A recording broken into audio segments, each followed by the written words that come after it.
इस वीडियो में बात किया जाएगा एसएससी सीजीएल मेंस जो 18 जनवरी से शुरू है, उसमें टाइपिंग के बारे में।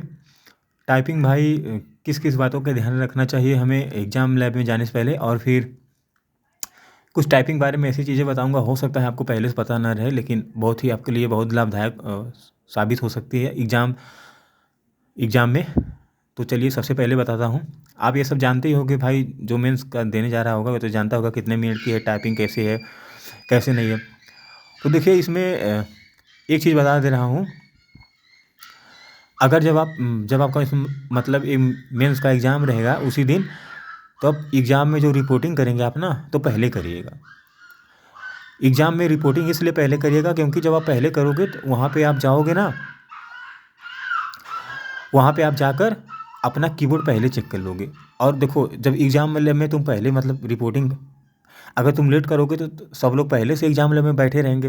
तो अगर तुम पहले जाओगे तो कुछ लोग एग्ज़ाम लैब में बैठे रहते हैं, 10-15 लोग, 20 लोग, इसी तरह धीरे धीरे लोग भरते हैं, आते रहते हैं। तो अगर जब आप पहले एग्ज़ाम रिपोर्टिंग कर लोगे तो वहाँ पर जाओगे तो अपना कीबोर्ड पहले देख लोगे कि मेरा कीबोर्ड का जो बटन है बहुत ज़्यादा हार्ड है या कुछ भी है। तो आप जाओगे अपने से चेंज कर लोगे, कीबोर्ड लाकर अगल बगल का अपने में लगा लोगे। नहीं तो किसी से मांग लोगे, मांगोगे तो पहले अगर वो सब नहीं देंगे, बहुत ज़्यादा सब 3-5 करने लगेंगे, तो तुम लोग अपने से ही लगा लेना, कुछ नहीं कोई बोलेगा ना कोई करेगा। ठीक है भाई, ये पहला फ़ायदा हो गया। अगर तुम पहले जाते हो तो तुम्हारे अगल बगल का जो लैब रहेगा मतलब कंप्यूटर रहेगा, उसका कीबोर्ड तुम अपने में बदल लेना, अगर तुम्हारा कीबोर्ड बहुत भी ज़्यादा बेकार मिला होगा। ठीक है भाई, तो पहली चीज़ ये चीज़ को बात ध्यान रख लो। क्योंकि जब कीबोर्ड ही अच्छा नहीं रहेगा, तुम कितना 45-50 की सीख कर भी गए रहोगे तभी 20 की स्पीड आ जाएगी, 25 की स्पीड आएगी। ठीक है ना। तो ये चीज़ है, पहला चीज़ भाई बता दिया कि आप एग्जाम लैब में पहले से एंट्री करके पहले चले जाओ ना, तो वहाँ से आप मांग लेना। अगर उस समय भीड़ कम रहेगी, किसी से अपना मतलब अच्छे से बोल के, टीचर जो वहाँ के एम्प्लॉय रहेंगे उनसे अच्छे से बोलकर अपना काम निकाल लेना, मतलब मांग लेना उनसे कीबोर्ड अच्छा। ठीक है। देखिए अगर बाद में जाओगे तो सब पहले में उस पर बिजी नहीं मतलब बैठे रहेंगे, तो क्या उसका थोड़ी नहीं लो पाओगे। जब कैंडिडेट कोई बैठा रहेगा तुम सोचोगे मैं इसका उसका बदल लूँ, तो नहीं बदल पाओगे। ठीक है ना भाई, यही चीज़ सबसे इंपॉर्टेंट चीज़ यही बतानी थी। इस वीडियो का सबसे बड़ा इंपॉर्टेंट यही था कि आप लोग समझ गए होंगे कि ना। ठीक है ना भाई, तो इससे ये फ़ायदा हो गया। अब चलिए बताता हूँ टाइपिंग के लिए। देखिए दोस्तों, टाइपिंग के लिए यहाँ आपकी स्पीड नहीं उतना ज़्यादा मायने नहीं रखता है जितना आपका की स्ट्रोक मायने रखा जाएगा। अगर आपकी स्पीड 25 भी है तभी चल जाएगा, 24 भी है तभी चला जाएगा। ठीक ना। तो सबसे पहले बताता हूँ इसमें कौन सी पोस्ट के लिए कितनी कैटेगरी में बांटा गया, मतलब क्या क्या रिक्वायरमेंट है। आप जानते होंगे, कुछ लोग जानते होंगे कुछ लोग नहीं जानते होंगे भाई। तो सबसे पहले दिखाऊँ, इसमें दो पोस्ट मतलब दो कैटेगरी के लिए पोस्ट को डिवाइड किया गया है। दिखा रहा हूँ आपको यहाँ पे, एक डीएसटी पोस्ट है, एक सीपीटी पोस्ट है। मतलब डीएसटी कैटेगरी है, एक सीपीटी। रुकिए जूम करके बता रहा हूँ, ज़्यादा जूम कर दिया। देखो भाई, यहाँ पे एक डीएसटी पोस्ट है, एक सीपीटी, मतलब डीएसटी कैटेगरी, एक सीपीटी कैटेगरी। क्या है कि अगर आपको डीएसटी थोड़ा इसमें ज़्यादा आपका कम एरर देखा जाता है, और अगर इसमें ज़्यादा एरर रहेगा सीपीटी में, तभी आपका काम चला जाएगा। मतलब कि अगर आपकी टाइपिंग थोड़ी बहुत बेकार भी है तभी अगर सीपीटी में आपको रख लिया जाएगा, लेकिन बहुत ज़्यादा बेकार है तो आप फेल कर दिए जाओगे। और उसके बाद डीएसटी सबसे खतरनाक है। डीएसटी मतलब आपका एक्यूरेसी बहुत अच्छा रहना चाहिए, एरर बहुत कम, 5 या 7% रहना चाहिए। कैटेगरी वाइज रहता है, अधिकतम 7%, कम से कम 5%। ओबीसी के लिए 5% और यूआर के लिए 7%। डीएसटी की एरर मैं बता रहा हूँ। और सीपीटी की जो एरर है 20% है, ओबीसी एससी एसटी के लिए। और उसके नहीं 25% उसके ओबीसी के लिए, एससी एसटी के लिए है, और यूआर और ओबीसी के लिए 20% है। ठीक ना मेरे भाई। तो यहाँ से आपको ये समझ आ गया होगा डीएसटी और सीपीटी कैटेगरी के लिए टाइपिंग को बांटा गया है, कि आपको इसमें दो कैटेगरी में रखा जाएगा टाइपिंग को, डीएसटी एक सीपीटी। ठीक। और इसके बाद इसमें मेन चीज़ होता है की स्ट्रोक। 15 मिनट में की डिप्रेशन की स्ट्रोक एक ही चीज़ है, उसमें थोड़ा बहुत अंतर होगा जो आप समझ जाओगे, अभी वीडियो को आगे बताऊंगा। तो 15 मिनट में आपको की 2000 की डिप्रेशन रहता है। आपको उस इसी की डिप्रेशन से हमें मतलब है ना, तो हमें स्पीड से मतलब है। एसएससी ना आपका पैराग्राफ देखती है कि आप पैराग्राफ कंप्लीट किए हो या फिर आपका स्पीड कितना है, इट डजंट मैटर। आपका की स्ट्रोक देखती है बस, की स्ट्रोक जितना अच्छा रहेगा इधर से काउंट कर लेगी, अगर जितना आ गया उस लायक, जितना वो इरर परसेंटेज है। आपको क्वालिफाई अगर नहीं आया तो आपको अनक्वालिफाई कर दिया जाएगा टाइपिंग टेस्ट में। ठीक है ना। उससे पहले मैं दिखाता हूँ पैराग्राफ कैसा रहता है। अभी देखिएगा यहाँ पे पैराग्राफ, वो लगता है सर्वर नहीं चल रहा है यहाँ पे।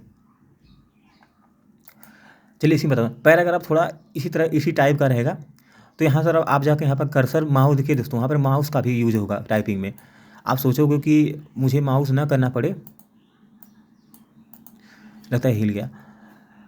वहाँ पे आपको जो यहाँ पे रहे ना चिन्ह, यहाँ से अब जब आप नीचे ऊपर करोगे तब होगा। ठीक है मेरे भाई। तो इस तरह आप यहाँ पे ऊपर नीचे कर लोगे। देखें हो रहा है ना, यहाँ पे देखो हो रहा है ना। तो इस तरह माउस से करोगे, या तो यह नहीं कि आप स्क्रॉल बार से करोगे, तीर से ले जाकर यहाँ पे करोगे तब होगा। इसी तरह यहाँ कोने भी तीर ले जाओगे तब ऊपर नीचे होगा। ठीक, ये चीज़ हो गया। तो सबसे ज़रूरी बात वही थी भाई। अब ऐसा है नहीं मेंस वाले टाइपिंग के बारे में और नहीं जानते होंगे, वो लोग अच्छे जानते होंगे। और एसएससी के हिसाब से टाइपिंग की जो मतलब एक एक शब्द को 5 लेटर में डिवाइड किया गया, मतलब 5 की स्टो बराबर एक वर्ड मानती है एसएससी। ठीक ना। और चीज़ मतलब बता देता हूँ, वहाँ फिर उसमें एसएससी में दो प्रकार का एरर होता है, एक फुल मिस्टेक और एक हाफ मिस्टेक।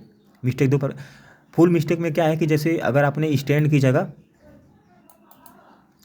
जैसे यहाँ पे स्टैंड लिखा हुआ है,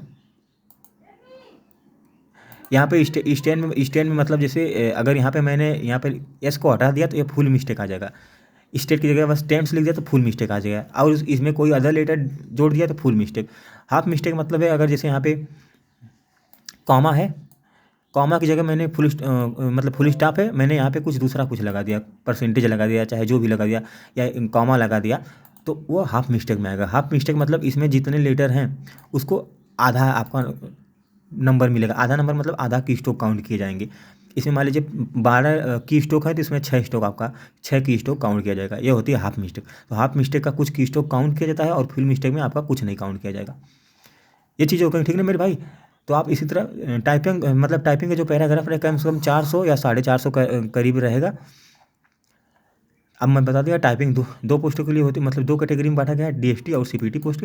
सीपीटी पोस्ट थोड़ा हल्की होती है और डीएसटी पोस्ट में इनकम टैक्स, जीएसटी एग्जामिनर, एसओएमईए और भी बहुत बड़ी बड़ी पोस्ट हैं, ये सब आती हैं। सीपीटी पोस्ट में 2800-2400 ग्रेड की पोस्ट आती हैं, जैसे डिविजनल अकाउंट हो गया, सीएजी हो गया, ठीक ना। और भी बहुत सी पोस्टें, एफपीए हो गया, एसए हो गया, यूडीसी हो गया, अपर डिवीजन क्लर्क, ये सब पोस्ट इसमें आती हैं। इसमें मतलब कि आप उसमें 70,000 की नौकरी नहीं पा पाएंगे, इसमें कम से कम 45,000 के करीब पाएंगे, 45-50,000 के करीब, ठीक ना। सीपीटी पर इसका कट ऑफ थोड़ा, इसमें नंबर ज़्यादा लाना पड़ेगा। मतलब अगर आपकी टाइपिंग थोड़ा कमज़ोर है तो आपका मार्क्स बहुत ज़्यादा रहना चाहिए मेंस में, ठीक है मेरे भाई। अगर इसे मान लीजिए आपका टाइपिंग बहुत अच्छा है, अगर मार्क्स इसके तुलना में इसमें कम है तो काम चला जाएगा। लेकिन अगर आप टाइपिंग आपकी ख़राब है तो आपको मेंस पर बहुत ज़्यादा नंबर लाना पड़ेगा, मेंस में 390 नंबर में से, ठीक है मेरे भाई।